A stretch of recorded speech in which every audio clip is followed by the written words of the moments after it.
Soos wat julle weet, was ek en François en Willem Baardenhof so rukkie terug in Turkye. Ons is eintlik nou al 2 weke weer terug. En iets waarvan ons baie bewus geraak het, is die feit dat daar, dankie Desiree, dat daar 'n groot skuif gekom het in die geloofslewe van die moslems. Nou, voordat jy 'n afleiding maak, kom ek verduidelik dit. Ek onthou so goed die eerste keer toe ek in Turkye was, dat wanneer die, wat hulle noem, die azaan oproep oor die luidsprekers gekom het.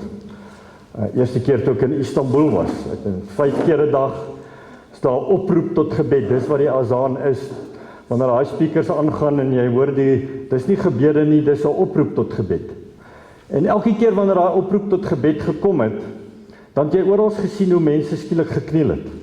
Jy stap in 'n winkel in en die volgende oomblik gaan die luidspreker aan en hierdie winkeleienaar is op die grond met 'n maatjie of sonder 'n maatjie en hy begin bid en jy moet maar uitgaan want hierdie ou is nou committed om te bid.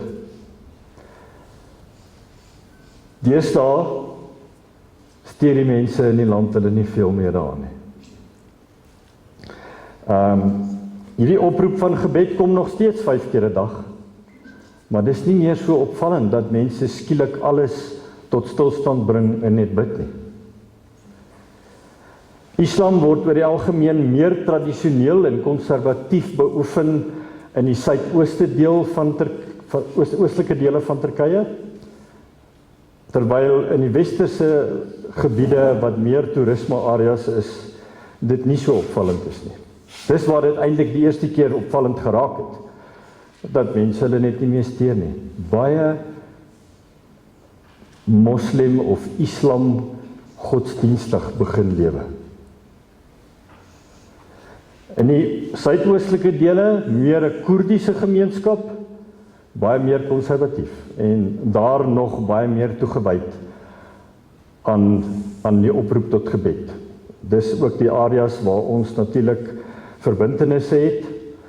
En 'n ander ding wat ek opgemerk het, meer persoonlik, is al die kruiskulturele verbintenisse in Europa en Asië. Nou, Istanbul is op die grens. Die grens van Asië en Europa gaan deur Istanbul. As dit kom by besigheidsverhoudinge, as dit kom by liefdesverhoudinge, as dit kom by politiek, as dit kom by mag, as dit kom by geld, steur mense hulle nie meer aan hulle geloofslewe en hoe hulle groot geword het en die fondasies wat hulle het en die waardes wat hulle het. Of dit nou Christen is en of dit nou Islam is, daar's net nie meer daai waardes nie.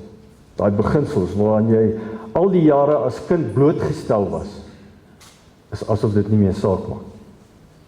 Ons het vroeër in die jaar bietjie gekyk na ons persoonlike geloofslewe en die kompromie wat ons geneig is om te maak in ons geloofslewe, omdat ons geneig is om te stagneer as gelowiges. Ons vergeet van die roeping waarmee elkeen van ons geroep is. Miskien weet jy dit nie eers soos jy hier sit vandag nie. Jy is nie maar net hier op aarde omdat die Here jou gemaak het en nou wag jy tot jy uiteindelik doodgaan nie. Ons is op aarde met 'n roepingsmissie. Elkeen van ons.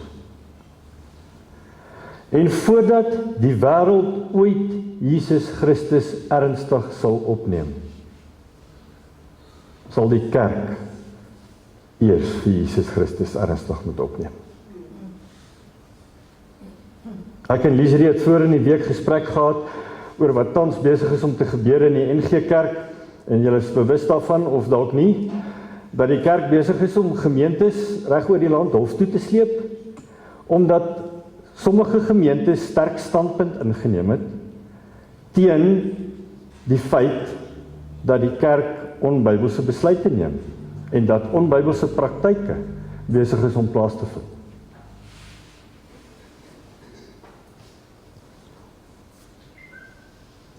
Gaan my verstand te bowe julle. Ek het voor in die jare begrafnis gedoen van 'n man wat onbekend was aan my. Gesin was onbekend aan my. Ek wou eintlik dit nie doen nie en op die ou end het ek besef hoekom ek dit moet doen. En die familie en die vriende was geweldig ontsteld oordat ek oor die hemel, maar ook oor die hel gepraat het.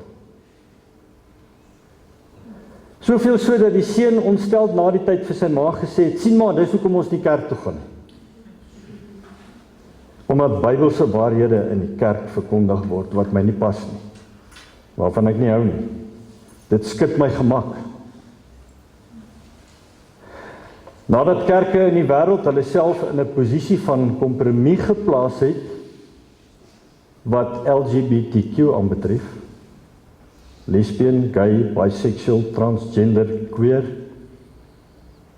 Nadat die kerk in die wêreld hulle in 'n posisie van kompromie geplaas het, het geslagsverwarring gemaak dat kinders besluit het, maar kom ons eksperimenteer dan met selfde geslagverhoudings. Want die kerk het begin sê, dis oukei. Dit is baie duidelik dat die onsekerheid in die kerk hieroor dit vir mense makliker gemaak het om die waarhede wat in die Bybel staan in twyfel te begin trek. Vrae begin ontstaan oor die bestaan van die duiwel, vrae begin ontstaan oor Jesus se maagdelike geboorte, nie in die wêreld nie, in die kerk. Voordat die wêreld hulle gaan bekeer tot 'n lewenswyse wat toegewy is aan Jesus Christus, sal die kerk hulle self moet bekeer aan 'n lewe wat toegewy is aan Jesus Christus. Die vraag is gevra vir Moeder Teresa, what advice do you have for a young Christian? En sy het gesê, follow Jesus, and not the Jesus of people's imaginations. Ons moet die ware Jesus herontdek, want ons is geroep om hom te volg met 'n roepingsvisie in diensbaarheid. Ons moet bereid wees om opofferings te maak en dalk net bereid wees om vervolg te word. Wat 'n al hoe groter onmoontlikheid word. Jesus roep ons om soos hy te wees, om by hom aan te sluit in God se opofferende verlossingsmissie. Jesus was die voorloper. Hy het vir ons kom wys hoe. Ons is almal gestuur. Wat is ons bereid om te doen? Wat is jy bereid om te doen? Op die ouderdom van 70 of 80 dalk? Of dalk op die ouderdom van 15 of 16? Wat is jy bereid om te doen? Omdat jy waardig wil wandel die roeping waarmee jy geroep is. En ek sê dit weer, elke een van ons wat hier sit is geroep en gestuur. Hoeveel Christene is werklik bereid om alles op die spel te plaas? Jy al daaroor gedink? Hoeveel is jy bereid om op die spel te plaas?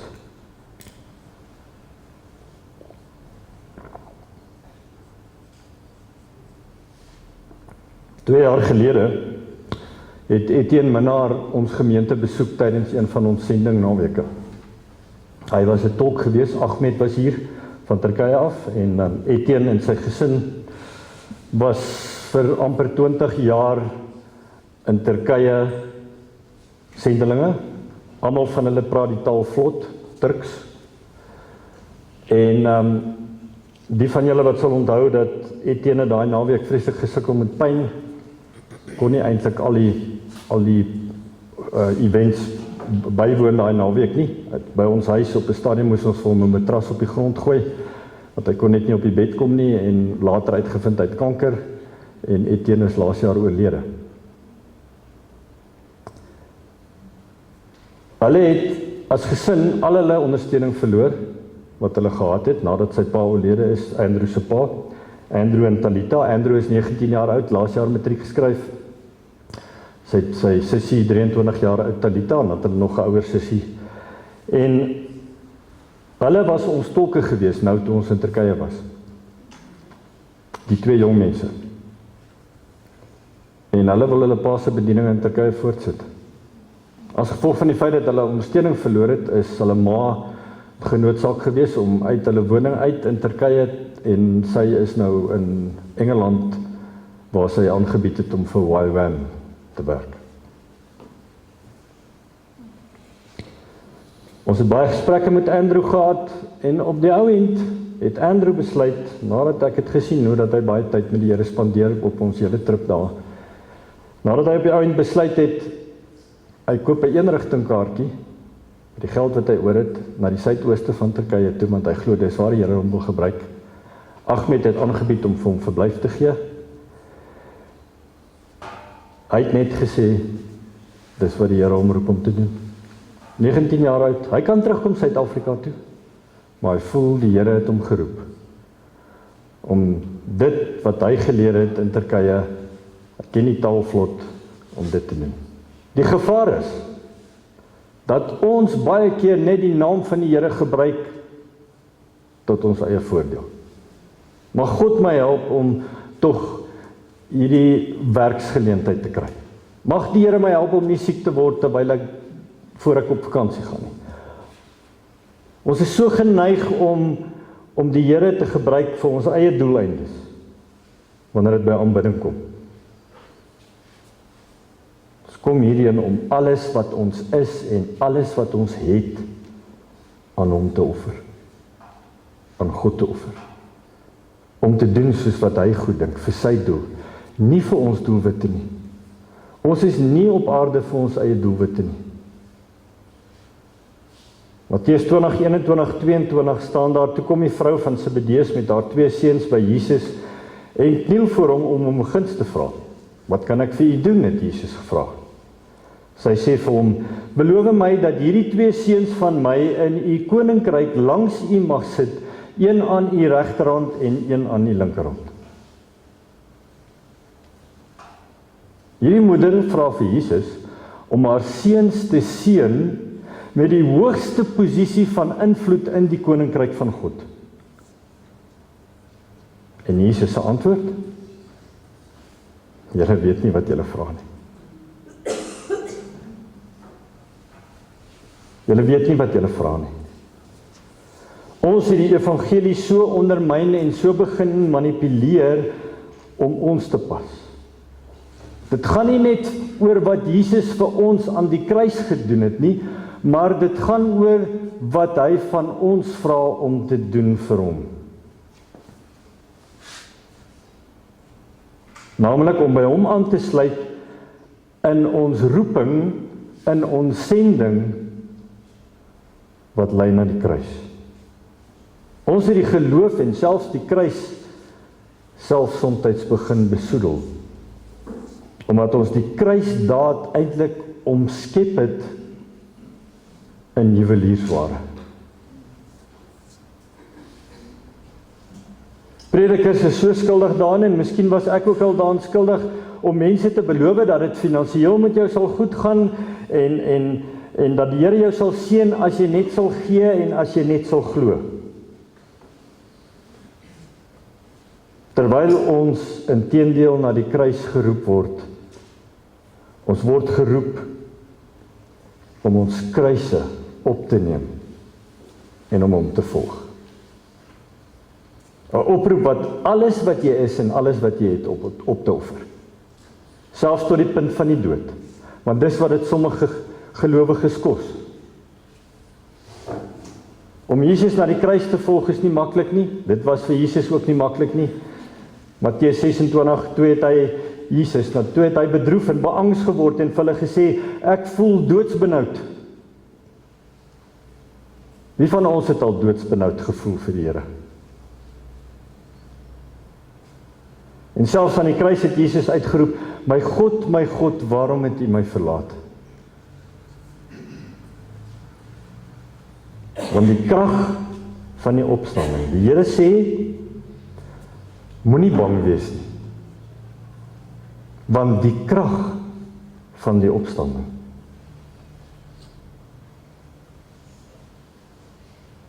Wanneer ons besef, dit maak nie saak waardeur ons gaan nie, dit maak nie saak wat se uitdagings daar in ons lewens is nie,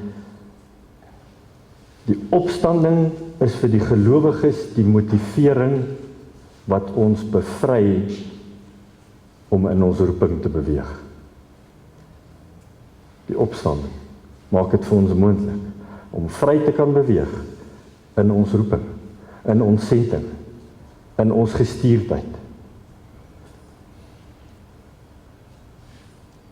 Matteus 10:27 staan daar, wat ek vir julle in die donker sê, moet julle in die daglig sê, en wat in julle oorgefluister word, moet julle van die dakke af uitbasyn.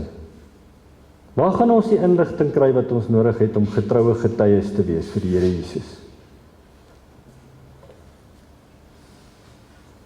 Nie van kerkordelike leerstellings nie. Waar sal ons instruksies vandaan kom? Van Jesus. Vir die disippels was dit maklik. Hy kon mondeliks vir hulle sê wat om te doen. Hy kon vir hulle wys fisies wat om te doen. Maar nadat hy weg is en opgevaar het na die hemel, doen die Heilige Gees dit vir hulle. Net soos wat hy dit vandag vir ons doen. Joël 2 vers 28, wanneer dit alles gebeur het, sal ek my Gees laat kom op al die mense, julle seuns en julle dogters sal as profete optree, julle ou mense sal drome droom, julle jong mans sal visioene sien. Gebeur dit? Die Heilige Gees is in ons.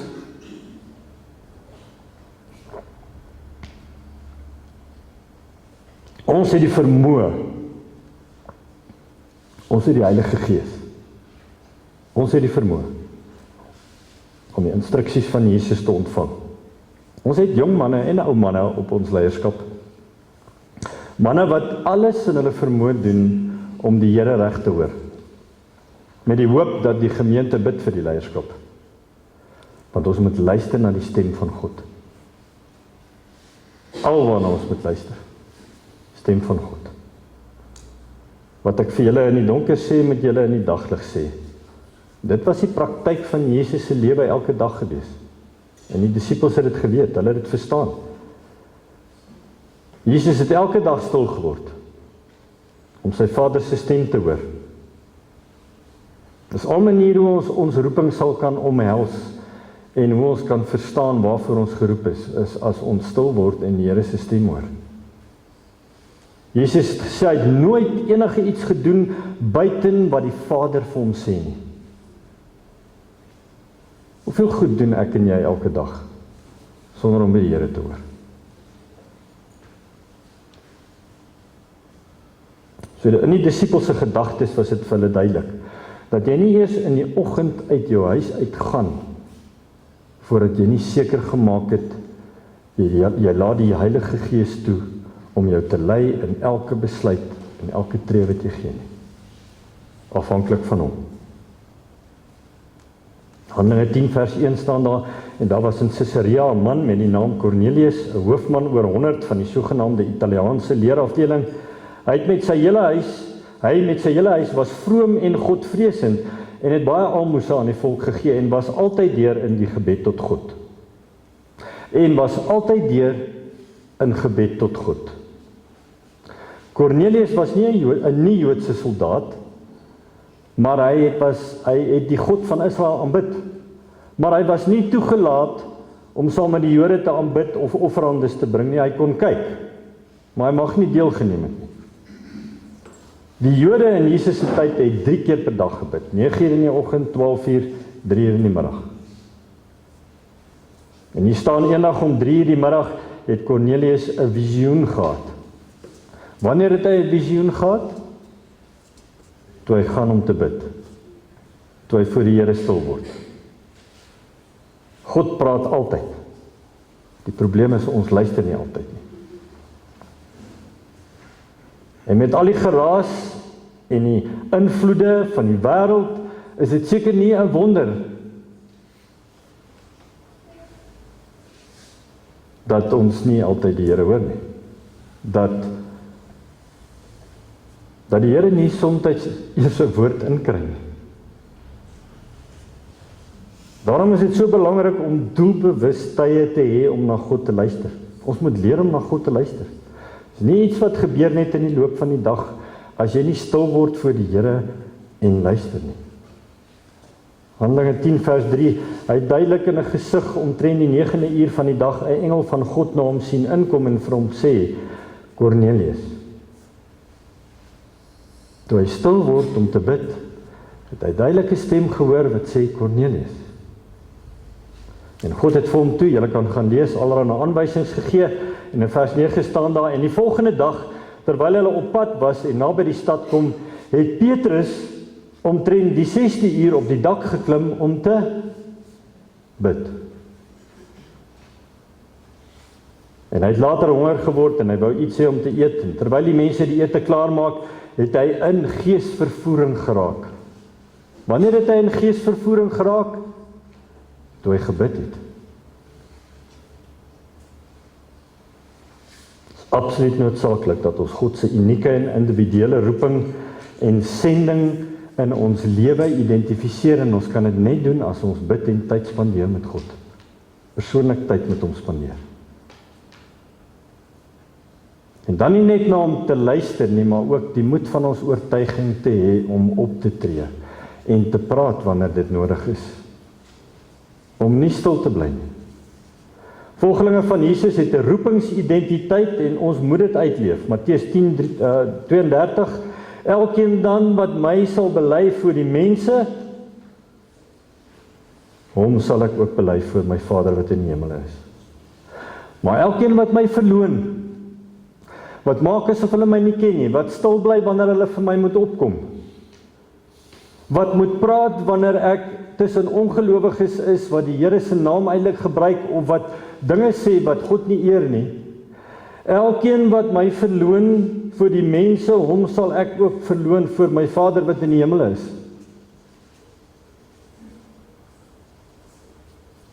Daar's te veel mense deesdae wat sê, my geloof is 'n private saak. Ek weet wat ek weet en ek glo wat ek glo. Wat is ons roeping en missie? In die samelewing, in die kerk, veral deesdae in die kerk, dis nie privaat nie.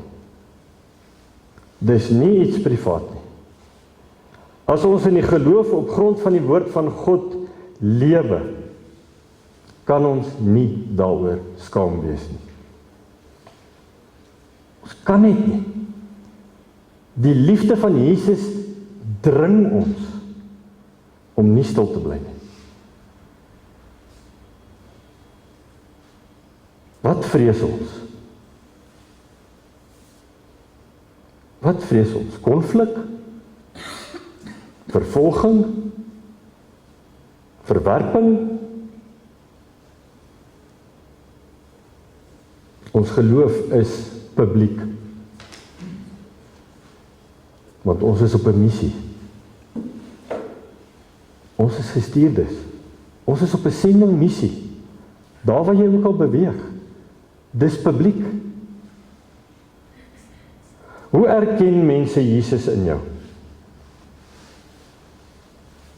In die eerste plek natuurlik op grond van jou woorde. Elkeen wat Jesus Christus ken, het tog 'n getuienis. Wanneer laas het jy jou getuienis met iemand gedeel?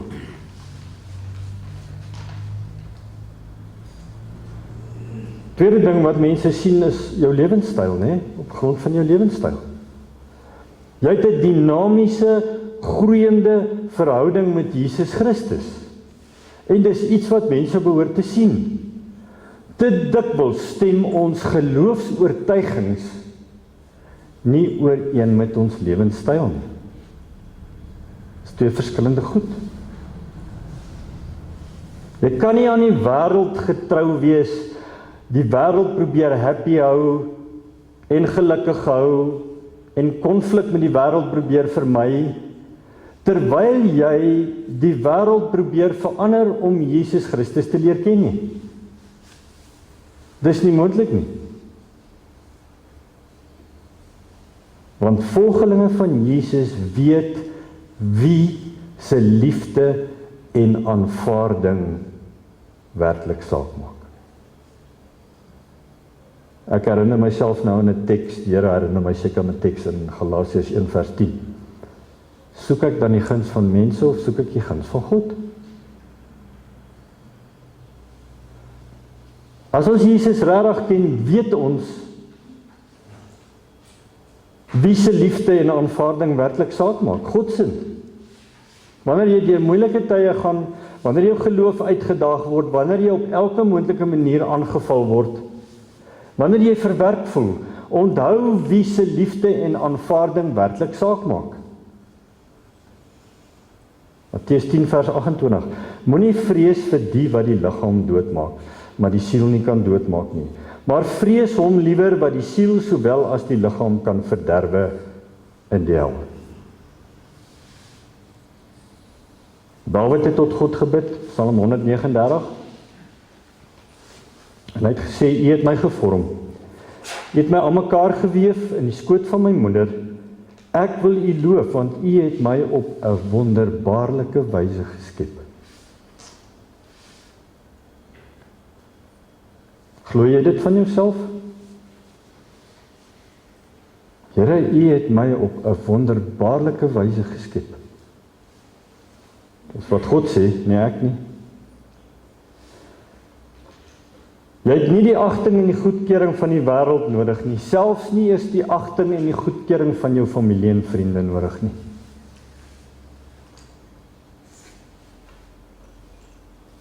Maar wel die een wat jou geskep het, se goedkeuring en aanvaarding. Ek en jy is op 'n wonderbaarlike wyse geskep. Psalm 139 vers 14 tot 17, want wat U gedoen het, sê Dawid, vervul my met verwondering. Dit weet ek seker. Geen been van my was U verborge toe ek gevorm is, waar niemand my nog kon sien nie. Toe ek aan mekaar geweef is, diep in die moederskoot. U het my al gesien toe ek nog ongebore was. Al my lewensdae was in U boek opgeskrywe, nog voordat ek gebore is. Hoe wonderlik is U gedagtes vir my, o God, hoe magtig hulle almal. En dan wil die kerk praat oor abortus.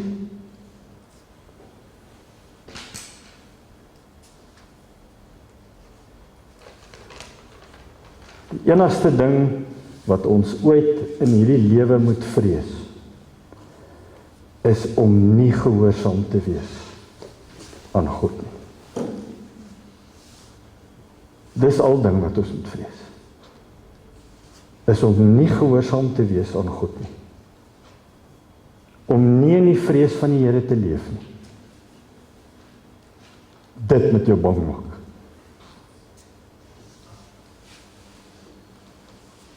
Om te sterf sonder om waardig en skaamteloos te wandel in die roeping waarmee jy geroep is. Daarvoor moet ons bang wees.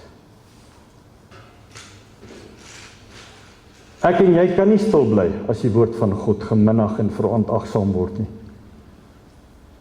Ons kan nie stil bly as iemand Jesus nodig het nie. As jy dink iemand het Jesus nodig, kan jy nie stil bly nie.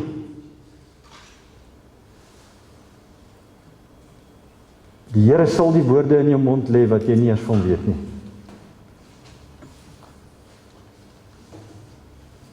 Ons kan nie in die gemak van die wêreld verval en maak of dit nie saak maak as die gesag van die Bybel ondermyn word nie. Ons kan nie. Mag my en jou lewe net daartoe ingestel wees om die Here te behaag. Mag dit al wees waarvoor jy wil lewe elke dag, om God te behaag. 'n Christus gesentreerde lewe en 'n Heilige Gees gedrewe lewe. Mag dit waar wees van almal van ons. Mag ons nooit terugdeins of versuim wanneer die waarheid van die evangelie op die spel is nie. Mag ons kerk wees buite beheer. Omdat God in beheer is. Mag ons nie beheer wil hê oor ons eie lewens nie. Mag God toelaat om beheer te hê oor ons lewens. Omdat ons net een begeerte het, en dit is om eendag te hoor, mooi so, Goeie en getroue diensknegt. Oor weinig was jy getrou. Oor veel sal ek jou aanstel. Amen. Here, baie dankie dat ons op hierdie besondere manier by mekaar kan wees. Klomp gelowiges rondom tafels, boeties en sissies van mekaar, seuns en dogters van die lewende God. Here, dankie dat ons weet dat Jesus Christus die Here is. Dankie dat ons weet dat Jesus vir ons sondes aan 'n kruis gesterf het en dat hy opgestaan het uit die dood en dat hy opgevaar het na die hemel. Here, ons het soveel kosbare goed in gemeen as kerk van Jesus. En ek bid vir elkeen in hierdie gemeente, en ek bid, Here, dat U ons elke dag opnuut sal herinner daaraan dat ons uitstap 'n lewe tegemoet, 'n lewe wat baie uitdagings het, maar wat ons net sal kan hanteer as Jesus Christus sentraal in ons lewens is. Bid vir elke verhouding wat hier verteenwoordig word, elke huweliksverhouding, elke gesinsverhouding, bid vir onderlinge verhouding as gemeenskap van gelowiges, en dat al hierdie verhoudinge U sal eer. Dat ons mekaar sal aanmoedig en bemoedig, en sal aanspoor om getuies te wees, om die evangelie te deel met mense wat dit nodig het. Mense wat Jesus Christus so dringend nodig het. Here, ons is bewus van soveel mense in ons dorp, wat U nie ken nie. Soveel mense, as ons maar net sien hoeveel mense sit elke Sondag in 'n byeenkoms soos hierdie. Terwyl daar seker 200,000 plus mense in hierdie omgewing bly. Here, gebruik ons. Maak ons gehoorsaam aan ons roeping. Die missie wat U vir ons gegee het. Die missie wat U vir Jesus gegee het, wat hy oorgedra het aan ons. Die roeping van versoening. Om mense te versoen met U. Word nou ook vir julle, Here, as ons lekker saam kuier rondom die tafels en miskien sommer met mekaar bietjie gesels oor die woord. Want Here, ons begeerte is om U in alles te behaag. Die Here sal julle seën, die Here sal julle behoed. Hy sal sy aangesig oor julle laat skyn en julle genadig wees. Die Here sal sy aangesig oor julle verhef. En hy sal vir julle vrede gee. Amen.